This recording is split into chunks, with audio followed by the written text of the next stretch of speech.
Fala aí, pessoal, tudo bem?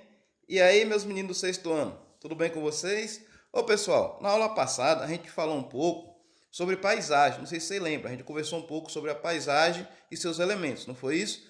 A gente dividiu elas em paisagem natural e em paisagem cultural. Hoje eu vou fazer diferente, hoje eu não vou estar usando slide, a gente vai estar usando o nosso próprio livro didático, tá bom? Então é importante que vocês, para acompanhar essa aula, pegue o livro de vocês, abra na página 15. Vamos falar um pouco só da página 15 e da página 16. Logo em seguida eu vou deixar para vocês uma tarefa, tá bom? Pessoal, é o seguinte, vamos falar hoje sobre as transformações nas paisagens. Esse texto eu já li, não é isso? Já tenho conhecimento sobre ele, também é importante que vocês façam essa leitura. Diz o seguinte: a paisagem, elas são dinâmicas e estão em constante transformação. Quando se fala de dinâmica, pessoal, quer dizer o seguinte, que nada mais é do que a força produzida pelo próprio corpo, ou seja, pela própria natureza. Não é isso? E quando se fala em constante, quer dizer que repete continuadamente, repete sempre esse mesmo processo, tá bom? E essas alterações que podem ocorrer, ocorrer na natureza, pode ser pela ação humana ou pela ação da própria natureza. Pela ação humana, pessoal, esse processo ele é mais lento, tá bom? Eu posso dar, por exemplo, para vocês o desgaste através de uma erosão, ou simplesmente por uma chuva ácida, ou pela questão do vento. O vento também ela pode causar algum desgaste, tá bom, pessoal? Na própria natureza. Eu estou falando isso em relação a uma rocha, por exemplo, tá bom? Quando se fala da ação do homem, essa transformação ela pode ser um pouco mais rápida. Por que mais rápido?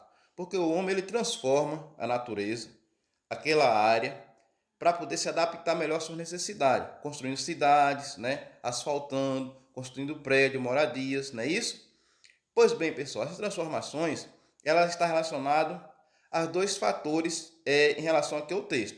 Os fatores, por exemplo, pode ser tecnológico, não é isso? E os fatores também pode ser relacionado à história. Os tecnológicos, ela acontece com maior intensidade. Quando se fala em relação à história, por exemplo, pessoal, você pegar assim para estudar um pouco a história dos Incas e dos Maias. São os povos que já existiram e eram os povos que tinham tecnologia assim na época, para a época deles, avançada, não é isso? Já viviam em sociedade, já trabalhavam com agricultura e tudo mais. Essas pessoas não existem mais. Como sabemos da existência dessas pessoas? Estudando as suas histórias, os fatos que foram deixados, não é isso? Os rastros que foram deixados durante a história aí em relação a eles. Tá bom, pessoal? Eu vou passar aqui para o nosso outro texto da página agora. Aqui tem duas imagens. É importante que vocês também analisem a imagem aqui de São Paulo, lá da Avenida Ana Costa. Como eu falei da questão dos fatores histórico-culturais, não é isso que envolve. Aí tem uma imagem, a imagem 1 mostra uma foto mais antiga, de 1940, e a fotografia 2 já é uma imagem mais atualizada, uma imagem atual de 2015.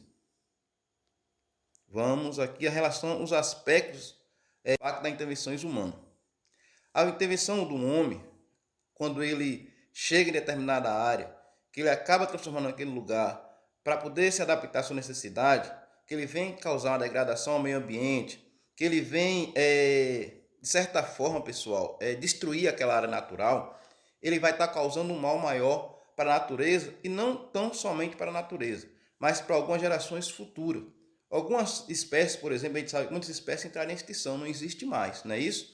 Então o homem com a sua ação ele pode estar causando poluição na atmosfera, na camada de ozônio, poluição dos rios. Com certeza você já viu aí algum documentário nos oceanos a quantidade de lixos, né, que os mares trazem para as praias, as marés acabam trazendo para as praias, não é isso? Então isso são consequências das nossas próprias ações com a natureza, tá bom? Olha, pessoal, eu vou deixar para vocês aqui, a nossa aula é só isso, é só um bate-papo mesmo, amigável, tá bom? Eu vou deixar aqui a atividade da página 14, vocês vão ler o texto, vão analisar as imagens que está nessa página e vão responder as questões, tá bom? Então, um forte abraço e até a próxima aula.